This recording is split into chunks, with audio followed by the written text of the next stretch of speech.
Saudara, sejumlah aktivis HAM sepakat membentuk tim gabungan pencari fakta kasus kerusuhan Agustus lalu. Sementara itu, pemerintah hingga kini belum juga membentuk tim investigasi kasus tersebut. Apakah masih ada tarik ulur dalam pembentukan tim ini, saudara? Kami membahasnya bersama dengan Ketua PBHI, Julius Ibrani, dan juga politisi Partai Gerindra, Hendrar Samarantoko, yang telah bergabung bersama kami di Kompas Petang. Selamat sore semuanya. Selamat sore, Yasin. Sore, Bung Desam. Saya ke Bang Julius dulu. Kalau kita dengarkan klaim dari GNB bahwa Presiden Prabowo telah merestui pembentukan tim investigasi independen. Tapi nampaknya hingga saat ini belum ada tuh tanda-tanda pembentukan tim tersebut. Ini menurut Anda, Bang Julius, serius nggak sih pemerintah untuk membentuk tim investigasi independen ini? Nah, kalau kita perhatikan ya, Sir, ya, dibukanya ruang atau forum pertemuan itu, lalu menerima aspirasi dan masukan dari para tokoh itu, sebetulnya itu sudah satu step awal, ya, satu pintu masuk untuk mempertimbangkan langkah selanjutnya yang lebih konkret, yaitu pembentukan tim. Itu dulu kita lihat. Dan satu forum itu forum negara, pertanggungjawaban negara melalui jabatan presiden yang diemban oleh Prabowo Subianto, untuk menerima usulan dan bagaimana nanti usulan itu diimplementasikan. Itu dulu. Jadi kita harus menganggap bahwa dari situ ada semacam keterikatan baik secara moral ataupun secara ketatanegaraan bahwa forum itu harus menghasilkan sesuatu. Gitu. Nah, tapi yang kami tunggu adalah apakah ada pertimbangan selain dari yang disampaikan oleh para tokoh itu, atau ada pertimbangan-pertimbangan yang lebih konkret lagi mengenai situasi kondisi kestabilan nasional, penjagaan oleh militer dan yang lain yang wajib kita kita lengkapi demi terciptanya tim independen itu. Nah, tapi dalam konteks pencarian fakta, penggalian suatu kebenaran dalam satu peristiwa yang banyak pertanyaan lah ya seperti peristiwa ini, maka penting untuk kita anggap konkret sampai tim itu dibentuk, lalu turun SK-nya, gitu ya, atau Kepresnya, siapa saja di dalam, apa tugasnya, durasi waktu kerjanya, dan target hasilnya.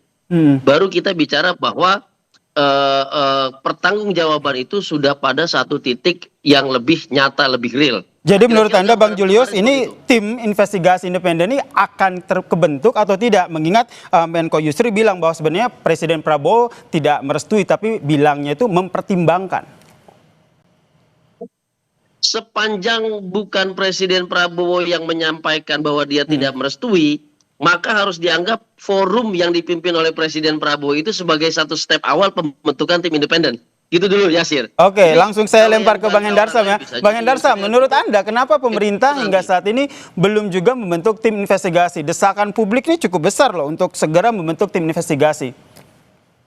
Yasir, tolong framingnya jangan gitulah. Saya dudukkan dulu masalahnya. Boleh, silakan Bang. Ya, jadi jangan seolah-olah pemerintah itu dalam jangka waktu berapa hari harus ini harus begitu kan gitu ya. Jadi itu dulu. Yang berikutnya saya ingin sampaikan, pertemuan antara GNB ya kan, tokoh-tokoh GNB dengan Pak Presiden itu kan mempunyai spirit yang sama sebenarnya. Ya kan? Nah, itu kan ide yang saya kutip aja kata ide yang menarik ya kan, ide yang itu baik untuk itu. Nah, tinggal masalahnya ini tinggal masalah skemanya mau pakai apa kan gitu kan. Mau tim investigasi apa TPGF kan gitu kan. Nah, habis itu apa skemanya? Itu dulu ya kan. Jadi janganlah kita bermain dengan framing-framing yang seperti itu. Nah, ini berikutnya ya kan, latar belakang kenapa itu menurut kita menarik ya, kita menarik segala macam. Karena ini kan fitnah ini makin banyak, bukan hanya di media sosial saja, sampai media mainstream sekalipun ini udah macam-macam tuduhan kepada aparat TNI, tuduhan kepada Polri, kepada DPR, kepada partai politik, tuduhan kepada demonstran, tuduhan kepada ojol, semua menjadi satu gitu loh, ya kan? Nah, ya kan media mainstream juga yang manas-manasin, kan gitu. Nah, oleh karena itu perlu untuk supaya ini dicari titik tengah. Cari titik tengah bagaimana supaya ini bisa tidak saling fitnah. Ya kan? Kita tidak saling fitnah, semuanya clear dan bisa mendapatkan hasil-hasil. Anda bayangkan ya kan? Kita kalau bertitik tolak kepada korban aja. Kenapa yang korban Afan itu kita sudah apa namanya itu sudah sama-sama tahu dan dijadikan simbol ya kan.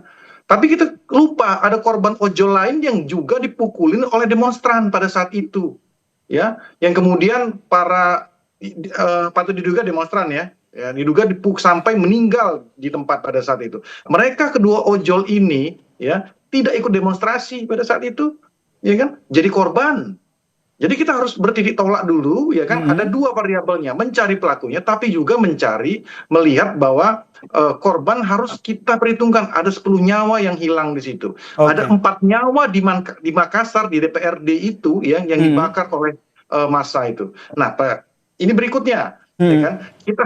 Kita kasih gradasi dulu. Pelaku ini kan ada berapa macam. Yang paling atas itu adalah aktor intelektual.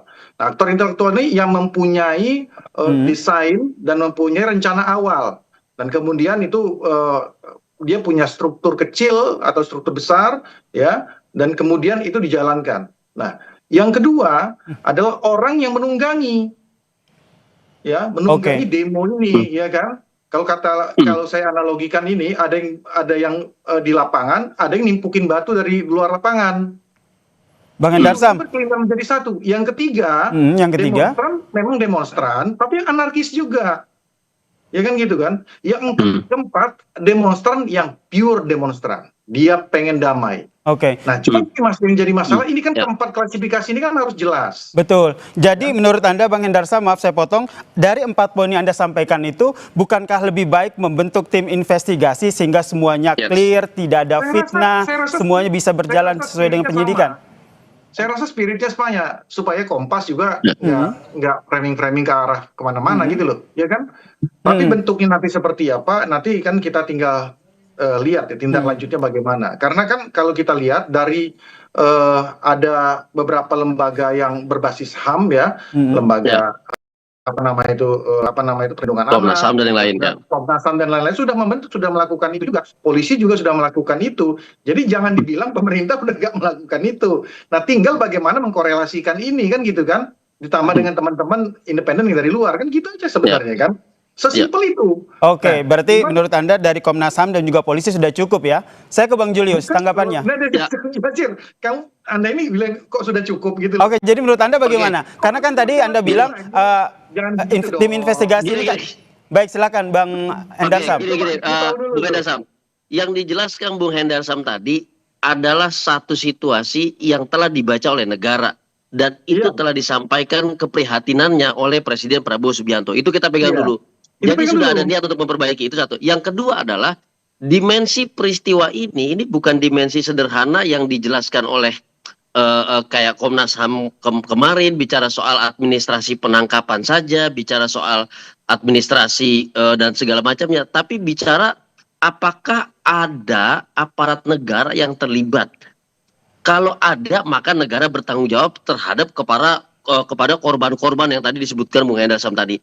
Atau ini individu-individu sempalan yang bukan merupakan bagian negara, sehingga pertanggungjawabannya adalah pidana yang perlu diperiksa oleh kepolisian karena tindakan kekerasan tadi. Nah, rumusan ini cuma bisa dilakukan oleh tim independen yang langsung ada di tangan kekuasaan Presiden Prabowo. Kenapa? Karena hanya Presiden Prabowo yang bisa melakukan orkestrasi.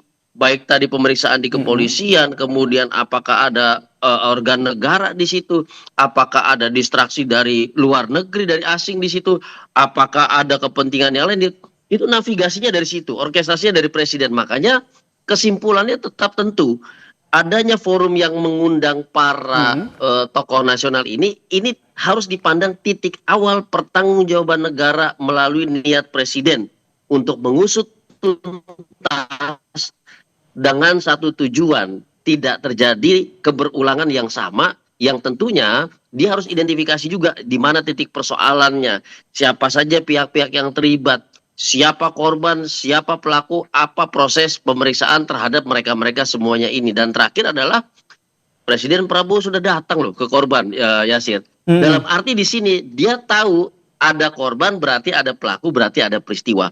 Nah, rangkaian-rangkaian cerita ini sudah jadi titik awal. Tinggal memang kita yakinkan apakah lembaga HAM yang turun atau justru tim khusus yang bisa langsung kepada Presiden. Kalau dari kami, karena ini adalah basisnya sebuah peristiwa yang tidak biasa, kalau boleh kita bilang, maka harus langsung dimonitor oleh tangan Presiden. Oke, Tidak sampai lain, di situ dulu karena ya, Bung Julius. menciptakan- Kita minta Oke. tanggapan dari Bang Hendarsam. Ya. Ya, sebenarnya saya sepakat ya bahwa memang selain dimensi daripada korban sudah jelas, kita harus melindungi korban dan kemudian juga kita harus mengklasifikasi apa namanya itu para pelaku ini. Seperti saya bilang tadi kan ada empat apa nama itu empat jenis yang saya katakan klasifikasi daripada para pelaku ini. Dan ini kan kemudian kan yang harus disisir. Dan yang kedua yang pesan saya ini ya. Kita ini jangankan kalau di medsos itu sudah sangat liar sekali ya kan. Cuman sampai di media mainstream itu sudah menunjuk ya kan beberapa pihak gitu loh ya kan, menunjuk politisi A, menunjuk Papol B, menunjuk instansi ini, menunjuk ini, habis itu juga kemungkinan juga ada, kita nggak tahu jangan-jangan apakah emang ada keterlibatan asing juga di sini. Ini kan harus clear semua karena bukan apa-apa. Kalau ini nggak clear, kita ujungnya nggak mendapatkan apa namanya itu value apa-apa dari masalah ini gitu loh. Kita nggak akan selesai seperti kasus KM 50 ya kan. Kompas naikin itu apa enggak, saya nggak tahu juga. Kerusuhan Bawaslu, apakah di Kompas dulu naikin tentang masalah untuk masalah tim pencari faktanya korban ya. Nah gitu loh maksud saya. Jadi kita harus fair kalau mau gitu. Kalau mau kita usut aja dari yang Bawaslu. Saya kuasa hukumnya 450 orang itu kok. Baik, jadi menurut Anda Bang Hendarsam, jadi menurut Anda apakah perlu ada pembentukan tim investigasi? Ini urgensinya seperti apa? Karena sebenarnya Komnas HAM juga sudah membentuk tim investigasi, kemudian saat ini juga aparat polisi juga sudah mengusut kasus ini. Dan nanti jika nanti tim investigasi ini kebentuk, yang akan membedakan dengan tim investigasi yang sudah dibentuk Komnas HAM ini apa? Jadi kan gini, semua kan mempunyai tiap lembaga negara itu punya perspektifnya kan masing-masing, ya kan? Lembaga perlindungan anak, ya kan gitu kan? Nah ya, apa namanya masalah perlindungan anak dan wanita, dia tentunya melihat dari aspek, ya kan, korban dan pelaku perlindungan masalah anak dan wanita, gitu kan? HAM begitu juga, ya kan? Bahwa memastikan bahwa pelaku pun harus dipastikan juga dapat apa nama itu hak-haknya atau tidak, ya kan? Begitu juga apalagi korbannya. Nah begitu juga apalagi yang lain-lain kan juga seperti itu. Nah ini kan harus digabungkan, jangan artinya sudut pandang sektoral ini mengenyampingkan hal-hal yang sifatnya apa nama kita ingin mencari sebenarnya titik temunya di mana sih ini, ya kan? Pelakunya siapa sih sebenarnya, kan gitu kan? Jadi biar nggak ada anasir-anasir ke depan bahwa memang saling tuduh. Sampai saya yang miris itu media mainstream ini masalah udah sampai ngutip beberapa hal menuduh pihak-pihak tertentu ya segala macam ya ambil contoh ya, Bais ditangkap itu ada terjadi kesalahpahaman, dianggap bahwa TNI kemudian terlibat, media mainstream yang naikin loh. Jadi kan kita kan nggak ngerti apa nama itu ujungnya ini mau kemana. Jadi memang harus ada tindak lanjut terhadap masalah itu, dan oleh karena itu menjadi sesuatu yang menarik bahwa harus ada tindak lanjut ya. Nah, tindak lanjut ini menurut Anda apakah cukup dengan tim investigasi yang sudah ada atau perlu langkah konkret begitu dari pemerintah, Bang Hendarsam? Kita lihat bahwa nanti kan merujuk pada sejarah kita sebelumnya macam-macam. Ada tim investigasi. Kalau saat ini kan tim investigasi saja kali yang diinikan oleh GNB kan gitu kan. Nah, apakah itu cukup atau tidak? Biar nanti kita tunggu dari Pak Presiden untuk. Kenapa saya menanyakan ini Bang Hendarsam? Karena publik melihatnya seperti ada tarik ulur begitu terhadap pembentukan tim investigasi ini. Publik yang mana? Kompas mungkin. Nggak ada. Oke, kita tanyakan ke Bang Julius. Bang Julius melihat hal yang sama, ada tarik ulur atau ada hal yang berbeda? Ya. Bahasa tarik ulur itu akan saya terjemahkan menjadi dua kata, harapan dan tuntutan. Ya. Harapan pertama adalah masyarakat atau publik mendapatkan cerita yang valid gitu ya. Mendapatkan cerita yang benar, kira-kira ini peristiwa apa yang terjadi, siapa yang terlibat, siapa pelaku, siapa korban. Itu satu. Sehingga dampaknya yang tadi Bung Hendarsam bilang, supaya tidak terjadi distraksi informasi, disinformasi di media sosial, di WA segala macam yang bisa memancing trickle down effect ke depannya gitu loh. Itu yang pertama. Yang kedua adalah ada tuntutan bahwa peristiwa ini jangan sampai terulang kembali. Jadi kalau menggunakan mekanisme-mekanisme yang biasa dilakukan oleh Komisi Negara dengan tempo yang begitu lama, tidak ada tuntutan timeline, tidak ada target segala macam, maka rasa aman masyarakat itu belum bisa terpenuhi. Makanya saya artikan ini jadi harapan dan tuntutan. Tentu kalau kita lihat lembaga HAM yang sudah berjalan, ini bicaranya teknis sekali ya Sir. Bicara apakah ada surat-surat penangkapan, apakah ada data-data orang meninggal dan segala macam sebagai korban, apakah ada, ini hal yang teknis. Navigasi terhadap satu peristiwa yang tidak biasa seperti tanggal 28 itu dimensinya sudah luas, tidak hanya sekedar dimensi teknis dan administrasi, tapi apakah itu menyentuh dimensi politik, karena itu menyasar stabilitas nasional yang berdampak pada mungkin investasi lah, bisnis dan segala macamnya. Ini hanya ada di tangan presiden. Jadi harapan dan tuntutan itu sekarang ada di tangan presiden. Kami melihatnya mungkin ada pertanyaan-pertanyaan, apakah yang kemudian tugas spesifik di luar lembaga HAM yang sudah berjalan, gitu ya. Lalu apakah target yang berbeda dari lembaga HAM yang sudah berjalan? Dan itu pun masyarakat sipil siap untuk mendefinisikan lebih lanjut. Yang pasti pembentukan tim independen ini urgensinya sangat tinggi. Karena ini adalah harapan dan tuntutan masyarakat. Yang kedua adalah pembentukan tim investigasi ini membuktikan niat Presiden Prabowo untuk memberesi setiap dinamika yang muncul di ruang publik. Yang artinya ada kepercayaan publik bahwa Presiden Prabowo bisa menyelesaikan ini. Dan itu harus dipegang erat. Ketimbang masyarakat kemudian mengambil langkah sendiri, mempublikasikan ini itu sendiri, dan kemudian malah menjadi ricuh, distraksi informasi di publik. Begitu ya, Sir? Oke, ada kepercayaan publik terhadap Presiden Prabowo Subianto untuk menyelesaikan hal ini ya, terkait dengan dampak unjuk rasa Agustus lalu. Saya ke Bang Hendar Sam, terakhir Bang. Dalam dialog ini tentu kita sepakat bahwa kita ingin mencari sebenarnya apa solusi yang diharapkan untuk diberikan oleh pemerintah terkait dengan pasca demo ricuh ini. Kalau kita lihat ada 10 orang meninggal dunia, kemudian banyak seperti tadi saya sampaikan, banyak informasi simpang siur begitu. Tentu saja ini untuk kepentingan publik. Menurut Anda apa yang nantinya akan dilakukan pemerintah terkait dengan hal ini? Saya tidak bisa mendahului pemerintah ya, langkah ke depannya bagaimana, karena saya tidak dalam kompetensi untuk mewakili pemerintah, apalagi mewakili Pak Prabowo ya. Tapi kalau kita ambil jalan tengahnya, saya ambil intinya bahwa spirit itu ada gitu loh, ya kan? Polisi menjalankan itu sekarang, tapi apakah itu di kulit-kulitnya saja, ya kan? Sampai sebatas di para anarko-anarko ini saja, atau sampai ke para pelaku-pelaku di belakangnya kan, seperti itu, sampai ke pembiayaan dan lain sebagainya. Itu sebenarnya sudah disisir kan, sebenarnya sudah disisir dan diungkap satu persatu ke publik. Nah, tinggal kalau mungkin dari tim independen mungkin kan seperti itu nanti dibentuk ya kan, membentuk sendiri, memberikan masukan atau membentuk bersama-sama dengan Polri kan mungkin akan lebih lebih komprehensif nanti melihatnya kan gitu.